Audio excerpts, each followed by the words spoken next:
ವಿದ್ಯಾರ್ಥಿಗಳೇ, ಈ ಬಹುಪದೋಕ್ತಿಗಳ ಒಂದು ಸಂಕ್ಷಿಪ್ತ ಮಾಹಿತಿ ಅಂತ ನೋಡಿದಾಗ ನಾವು ಇದರಲ್ಲಿ ಬಹುಪದೋಕ್ತಿ ಅಂದ್ರೆ ಏನು ಅಂತ ನೋಡಿದೀವಿ.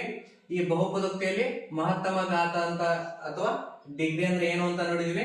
ಈ ಬಹುಪದೋಕ್ತಿಗಳನ್ನ ಮಹತ್ತಮ ಘಾತ ಅಂತ ಅಥವಾ ಡಿಗ್ರಿ ಆಧಾರವಾಗಿ ಇಟ್ಕೊಂಡು 3 ವಿಧಗಳನ್ನಾಗಿ ನೋಡ್ತೀವಿ.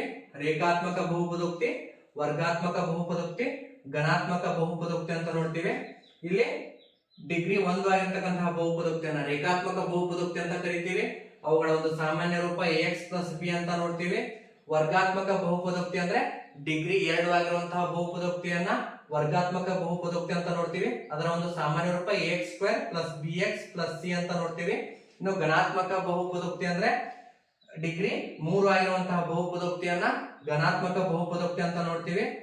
ಇದರ ಒಂದು ಸಾಮಾನ್ಯ ರೂಪ ಅಂತ ನೋಡಿದಾಗ ವಿದ್ಯಾರ್ಥಿಗಳೇ ax³ + bx² + cx + d ಅಂತ ನೋಡ್ತೀವಿ.